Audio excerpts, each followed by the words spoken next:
Good morning. This is Ms. Billerbeck, and we are going to learn about multiplying fractions.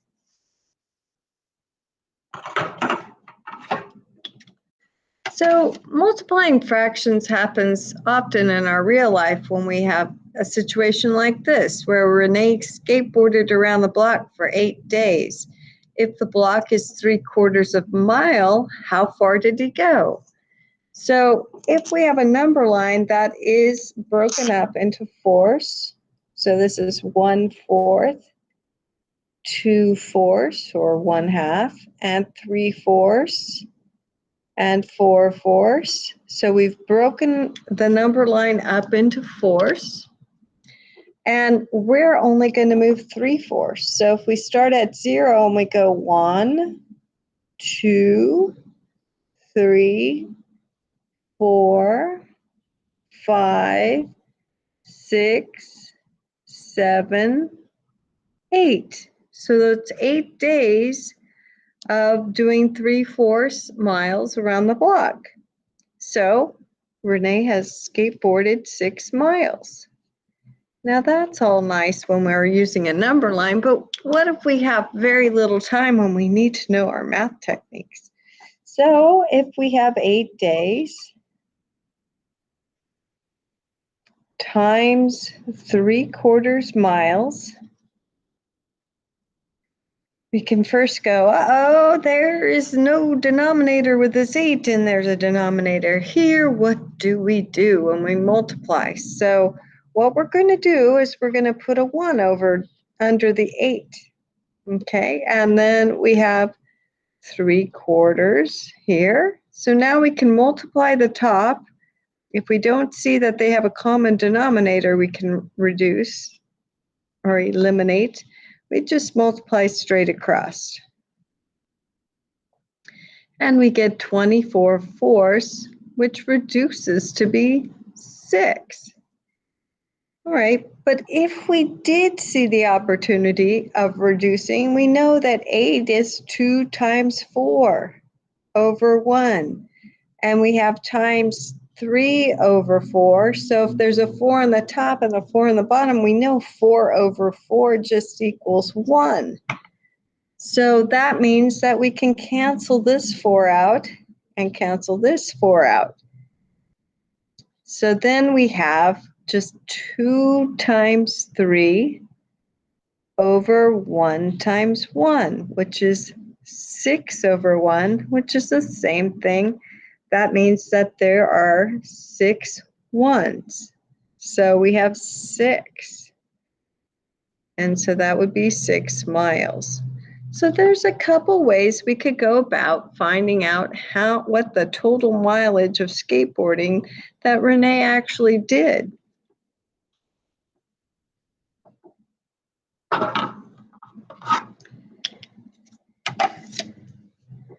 All right, so what if Paul took 20 basketball shots and 3/5 of them went into the basket?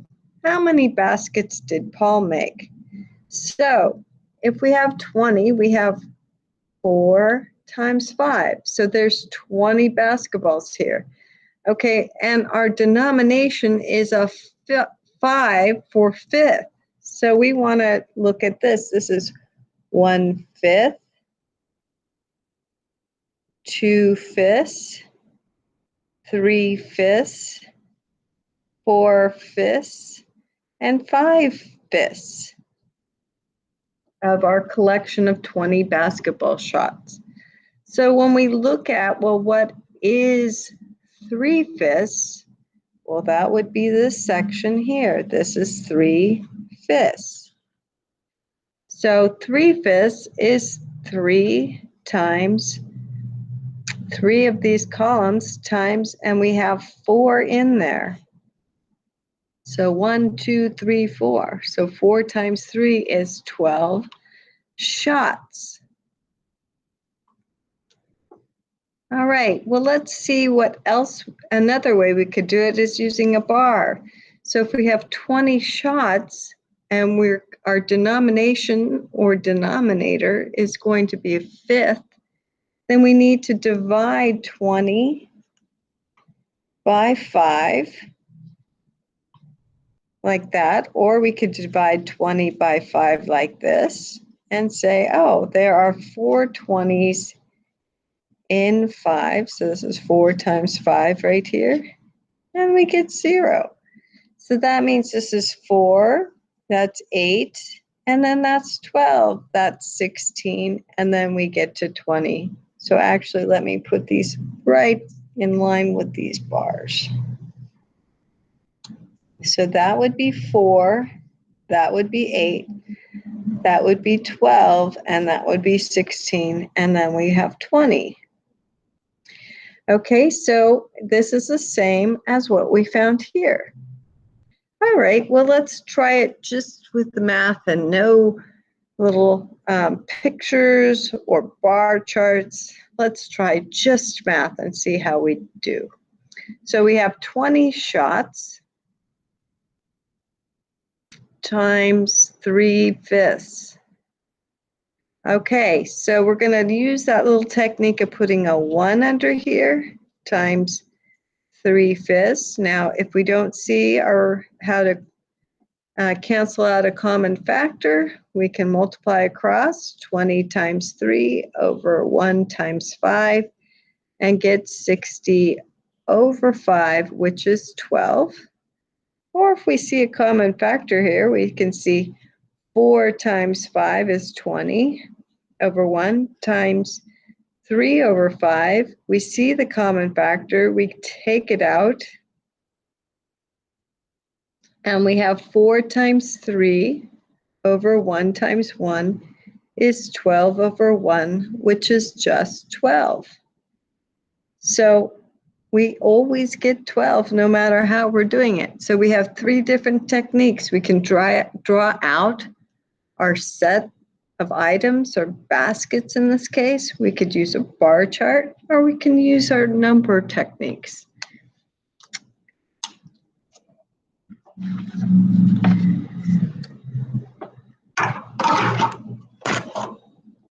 All right. Well, I'm a cat person, so I had to change the dog problem to a cat problem. So excuse me, all the dog lovers out there. So there are 259 cats at a cat show, and there are 4/7 as many long-haired cats as short-haired cats. How many more short-haired cats are there? So we're not really looking for the total amount of long-haired cats, and we're not really looking for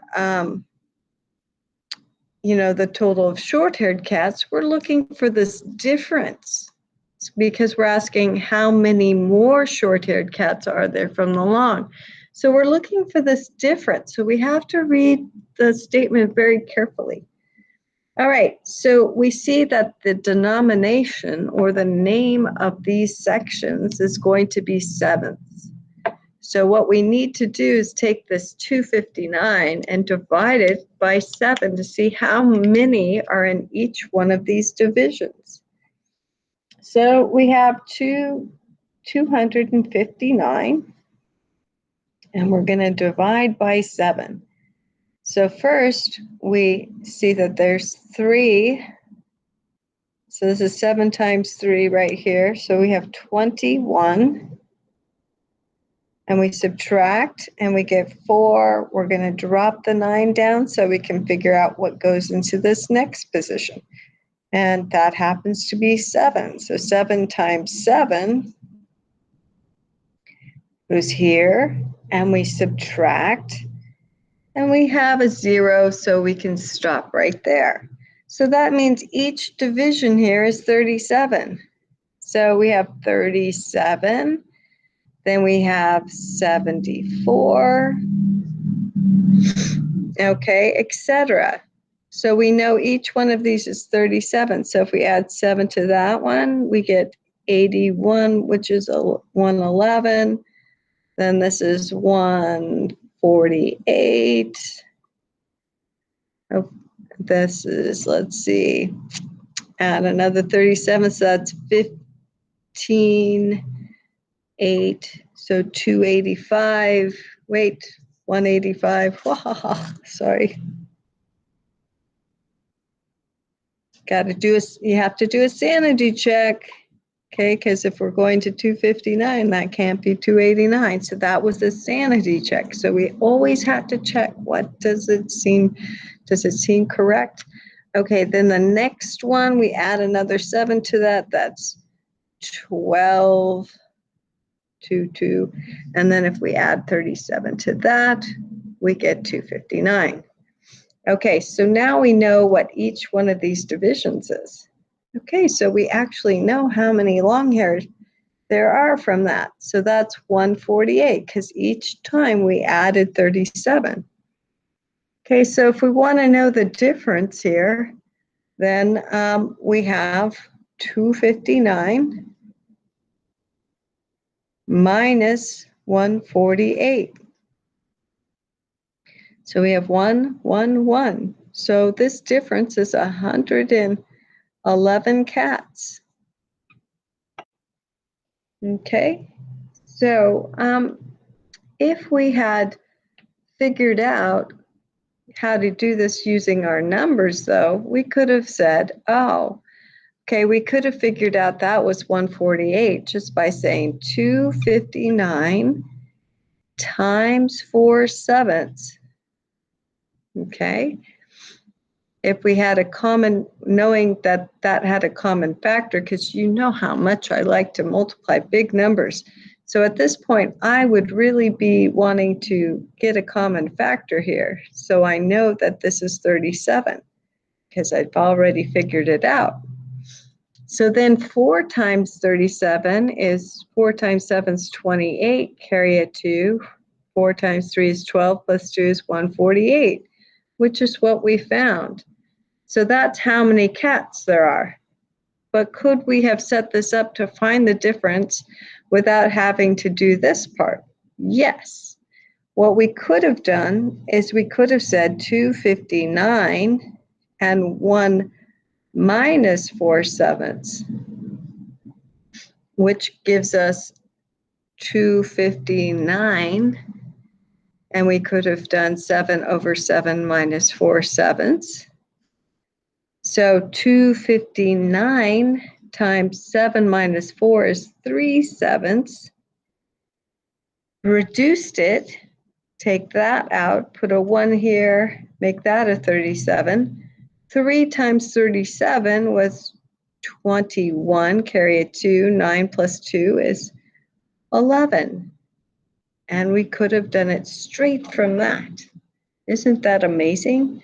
So the 1 is this minus the 4/7 times 259. So that's how I got this equation in the beginning. All right. So there's several ways we can solve these problems, but the most important thing is when we are getting our numbers is to do that sanity check so we don't make little mistakes like writing 148, 285, 222. That would have been a big mistake. Okay, so ask yourself, does this make sense? All right, so there's another way to multiply, and that's using the concept of area. So if we look at the concept of area, we know that a rectangle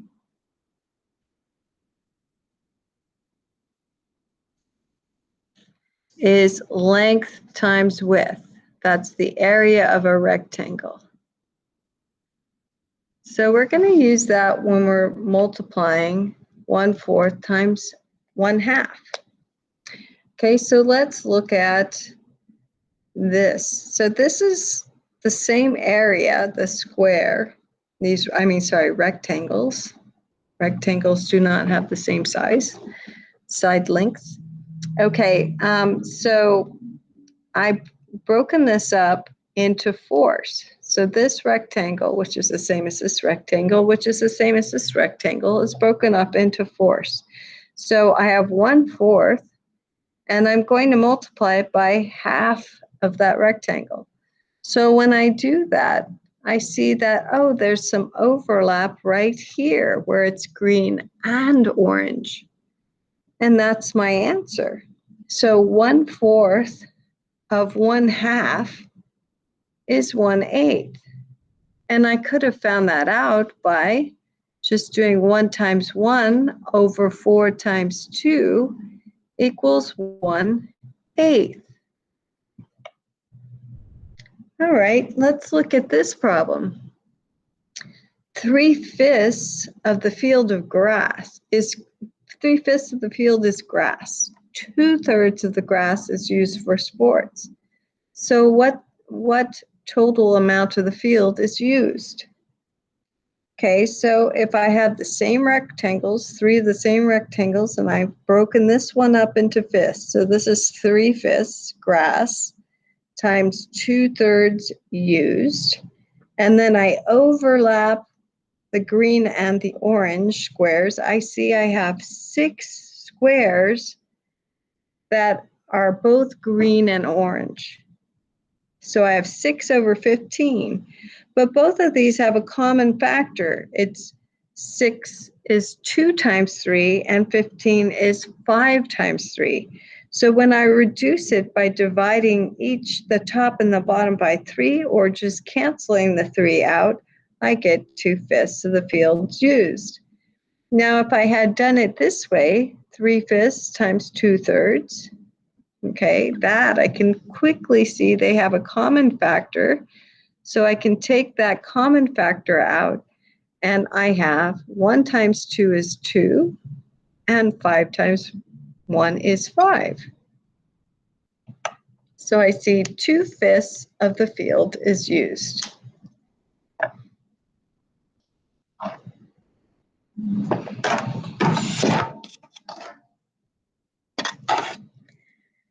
All right, so what if it says find 3 of 1/2?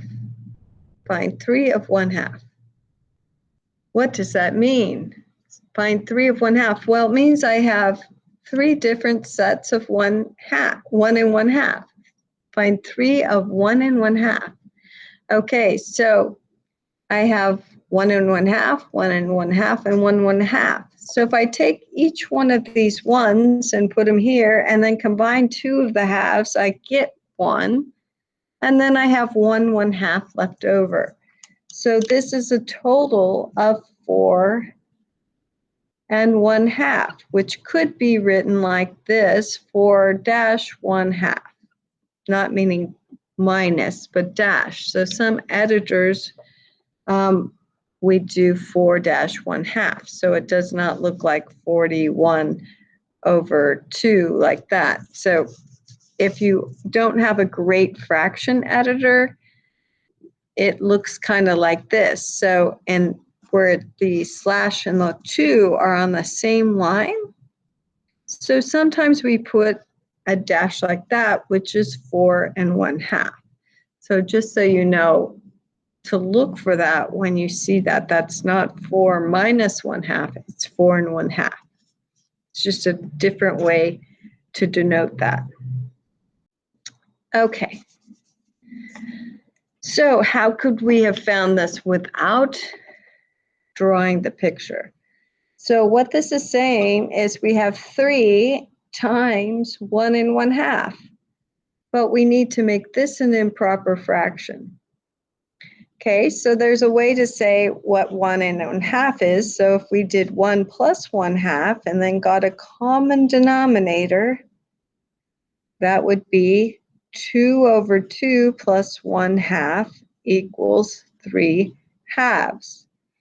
Or we could have used the rule that for this, which most people do not understand how the rule happens. So that's why I break this up. So you see that 1 and 1/2 really is 3/2. Now the rule says, well, you just multiply 2 times 1 and add this. So we have 2 times 1 plus 1 over 2. So that would be 2 plus 1 over 2 equals 3/2. So it's up to you which way you would like to do this. You can use the rule or you can do it this way, whatever is easiest for you. So now we know 1 and 1/2 is 3/2. So we are going to write 3 times 3 halves. But we know that this is really 3 over 1 times 3 over 2, and then we have 3 times 3 over 1 times 2 is 9 halves.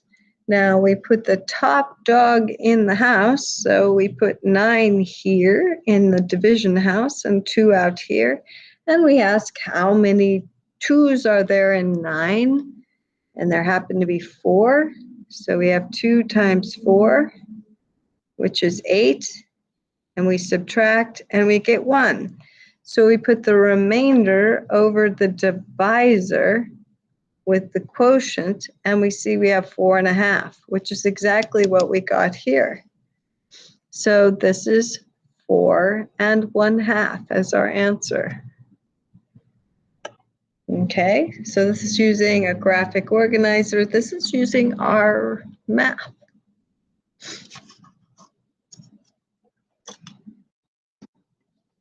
Our numbers. Okay, so now we've stepped it up. No graphic organizer for us anymore. Let's go with the numbers. So on this one, we may want to just do the rule. So we look at 2 3/4. What does that look like? So we multiply, we add. Okay, so 2 times 4 is 8, plus 3 is 11 fourths. 1 1/3. So we multiply, we add. Okay, so this would be 3 plus 1 is 4 thirds. Now we multiply. So we have 11 fourths times 4 thirds, and we say, aha, they have a common factor.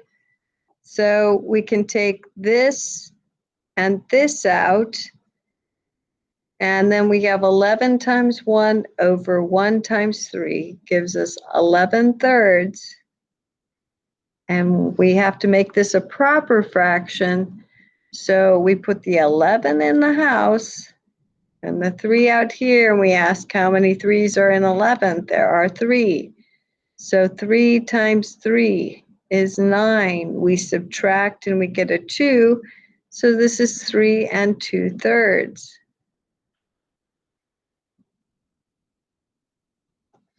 So if we started with improper fractions, our answer should be in improper fractions. If we start with decimals, our answer is in decimals. Okay? So that's how we know when we do fractions or decimals with long division. Okay, so our last example here is we have 1/5 of 5. Well, let's look at, well, what is 1/5 of 5? So we notice that when we have the word of, that means multiply. So 1/5 times 5 is what we're talking about here. But we want to get this one with a denominator, so we can put a 1 down below. And then we notice there's a 5 on top and a 5 on the bottom, which is a common factor, so we take that out. And we have 1 times 1 over 1 times 1. Well, that's 1 over 1, which is just 1. Wow, that's crazy. We have just used reciprocals.